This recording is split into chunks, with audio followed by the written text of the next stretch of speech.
What's up, everyone? Welcome back to FishOfHex. My name is Travis. In today's video, we're going to be kind of doing a laid-back email Q&A. Now, these are just questions that you guys have sent through the email fishofhex@gmail.com, and I'm just going to try to answer them as quickly as possible and attempt to keep the video under 20 minutes. We do have about 13 to 15 questions with multiple questions within them. So with that said, let's go ahead and jump right in. Okay, so our first question here. Hey man, I ran into a situation, thought you could include it in a future video. So I'm acclimating some acro frags I got from Reefapalooza. Of course, I bought from several different vendors, therefore several different alkalinity levels.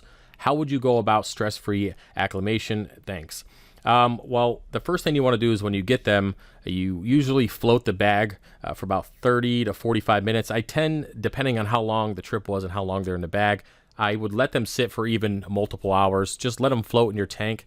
Temperature is a pretty big deal. I know alkalinity can be an issue, but most people who are growing acros are usually in between that 8 to 10 DKH. And when we drip acclimate them, they're not going to be as stressed out as you think. It's more of that temperature fluctuation that will be the problem. So you could simply fix that by floating the acros for a couple hours and then go ahead and then start drip acclimating them. Now, what I usually do is just take all of them, put them in a bucket, and then drip for about 15 to 20 minutes from my main display, or preferably your coral quarantine tank, and then go ahead and of course dip them and then put them into the tank. Now it's pretty easy at that point. Of course, if you're sitting at any extreme, if you're at like 12 DKH or even at 7 DKH and you're trying to acclimate a frag that's about 8 or 9, of course that's a pretty big jump, but usually people who are growing acropora are not sitting at any extreme unless they're having an issue keeping up with alkalinity demands because their calcium reactor might be underrated for their tank or whatever. But most people are in that middle range and you should be fine. And if you want to go one step further, you can go ahead and test the alkalinity in each bag just to confirm. And if you get one that might be at an extreme, you can go ahead and just increase the drip time from your tank for that specific acropora. So you should be good. Again, temperature is going to be more of an issue than your alk levels. Okay, our next question. I have watched your videos on quarantining and I wanted to ask specifically about quarantining corals. In your video, you added bio balls and rock to a system.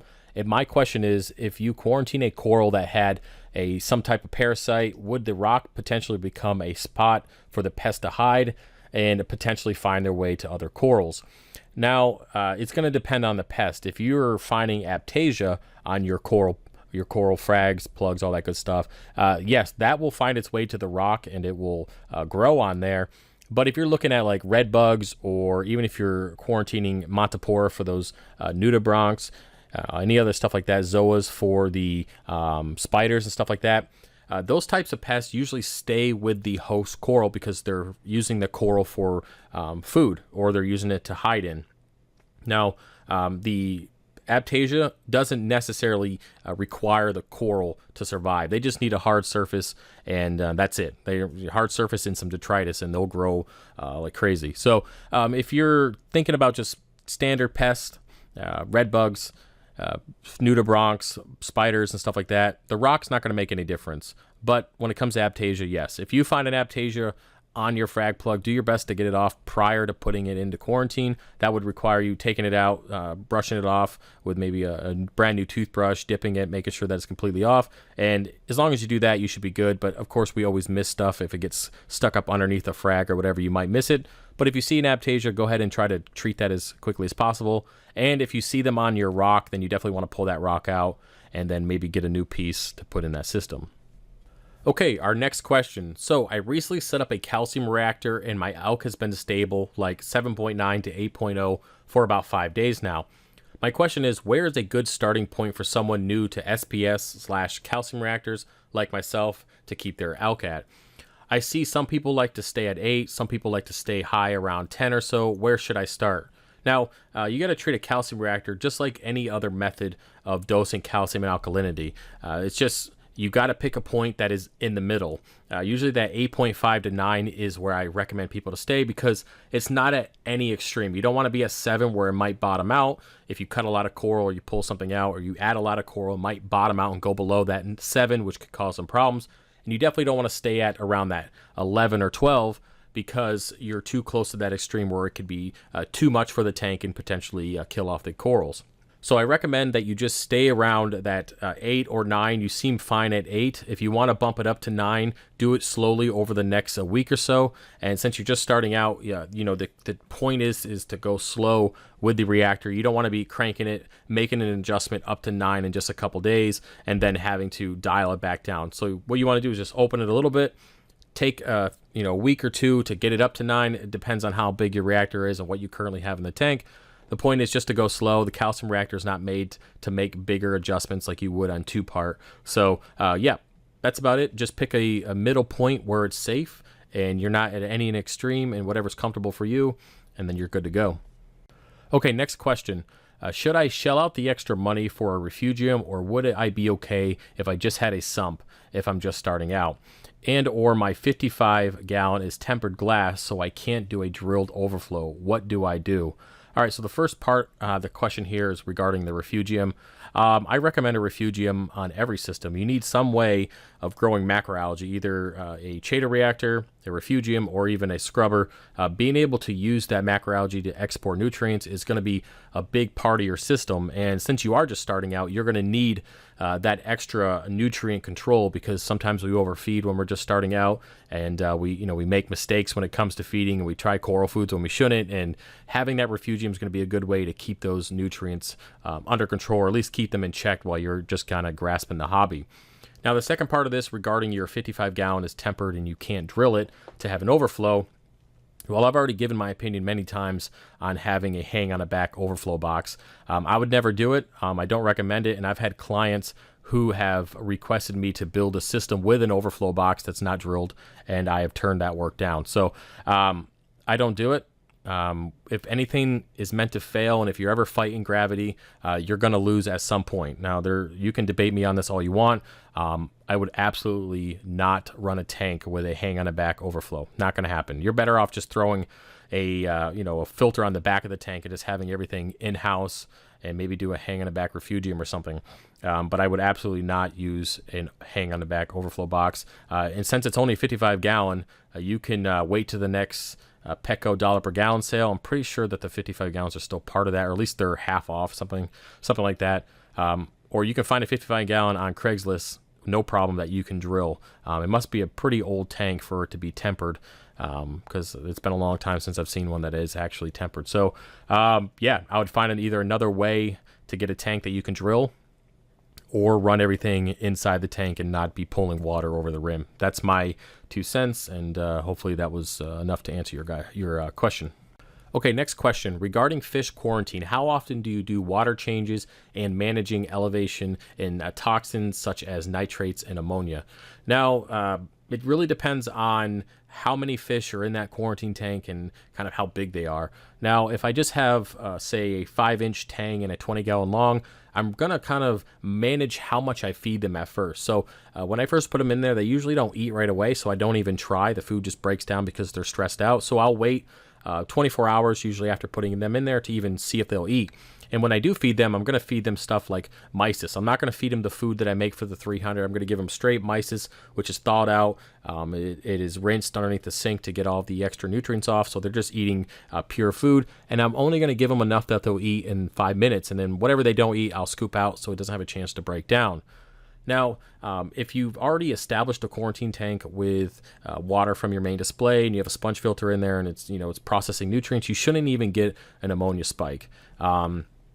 And when you start dosing stuff like copper, of course, copper does kill off some bacteria. So you're going to want to be mindful of the ammonia. So if you start getting any kind of creeps on your test, then at that point you're going to want to do a 10% or a 20% water change. But you got to be mindful. You also, if you're dosing copper, you have a specific level you need to stay at. So if you are kind of forced to do a water change while treating with copper, you need to test your copper via HANA checker and then dose back in what you need to keep it at that appropriate level. So it's a little bit of work, but the best way to just avoid it is to not feed a lot.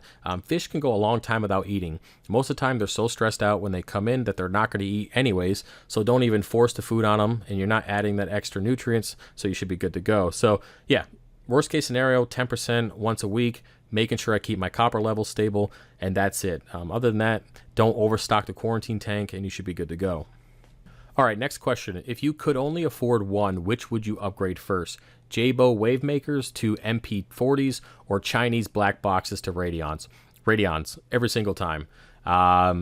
Flow's cool. You still get a lot of flow from the wave makers. MP40s aren't going to really make much of a difference.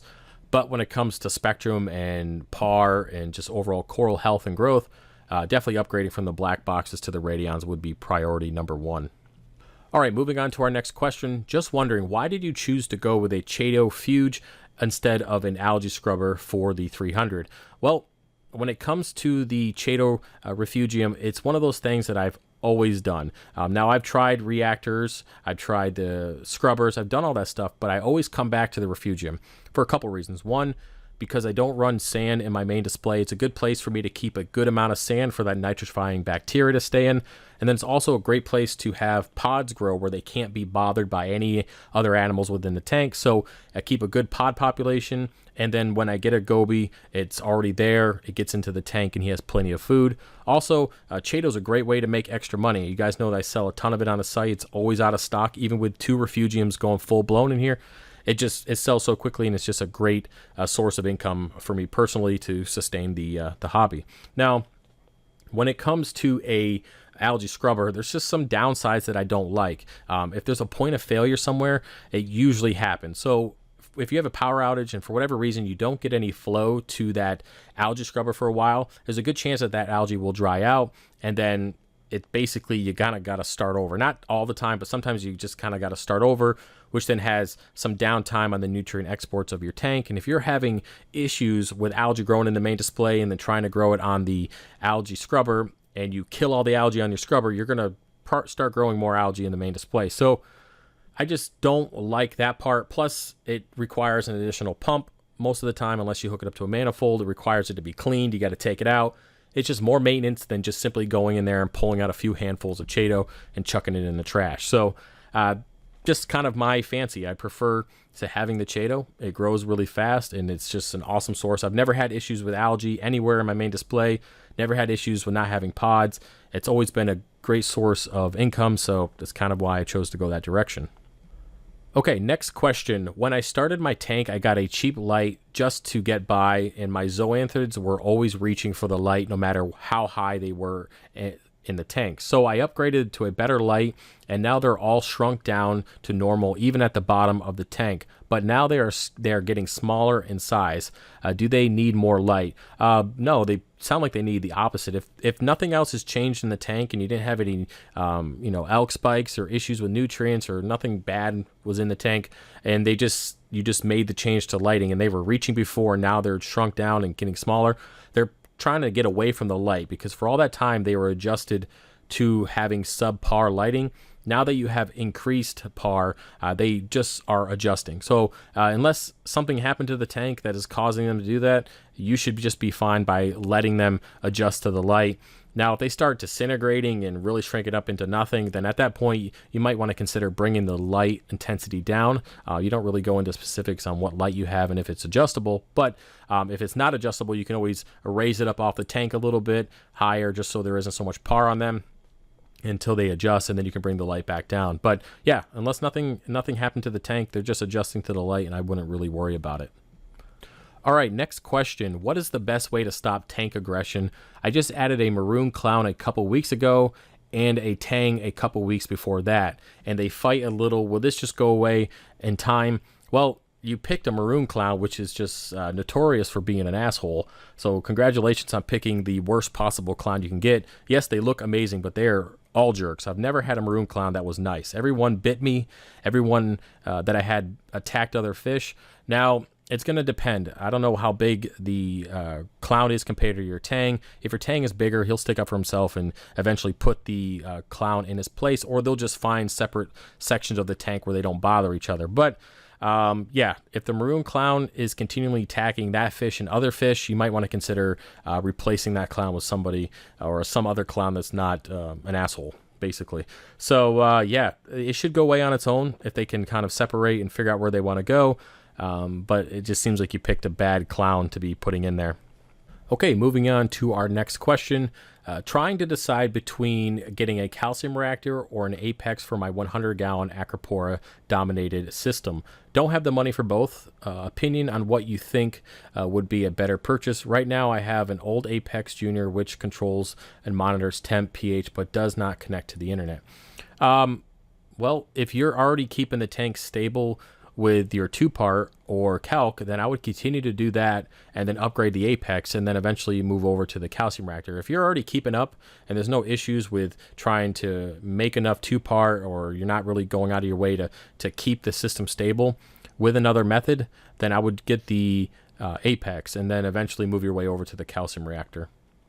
Okay, moving on to our next question. I have a 20-gallon long stocking suggestion question for you. What is the appropriate quantity mix of PJ Cardinals, 1 Talbot's Damsel, and either a tomato or a cinnamon clownfish? Perhaps either of these are too aggressive / may grow too large, ? I have owned both freshwater and saltwater aquariums in the past. Now, the tank is already cycled, it's been up since 3.3, and he gave a brief description of what he has for hang on the back filters. Now, when it comes to the clownfish, I usually only do one of a clown. I would say the tomato clown is a little less aggressive, doesn't get nearly as big, and they just seem to be a little bit more docile when it comes to other fish. Now, when it comes to PJ Cardinals, they usually do at least 5, and they're happy in their little group. So I would do 5 of those, 1 clownfish, and maybe 1 or 2 of the damsels. And I think that would be pretty good for your size tank. Now, I definitely wouldn't do them all at one time. I would do the more non-aggressive fish first. So go ahead and do the cardinals first. Move your way over to adding the damsel and the clown at the same time. That way, they're going to be the more aggressive since they are part of the damsel family. So PJs first, and then move over to the damsel and the clownfish, and you should be good to go. Okay, moving on to our last question here. I'd love to know why people keep mentioning some differences in frag plugs between what they are made of, benefits, and also why people like to leave them soaking in their tank.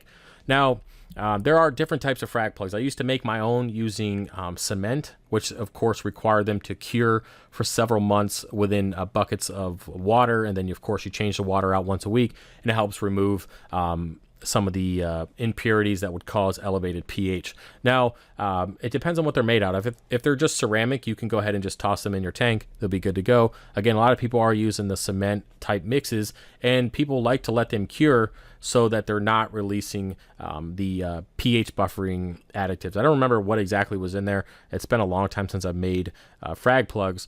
But yeah, that would be the only reason why I think people would let them soak. And I definitely wouldn't let them soak in my tank. They would be in a separate situation where it doesn't affect the pH. So I'm not really sure what you mean by that. But yes, if people are using more of a non-ceramic type frag plug, they usually soak them for several months to kind of make sure that they're good to go for the tank. So yeah, hopefully that answers your question. I'm not really sure. I haven't heard too much about people doing that.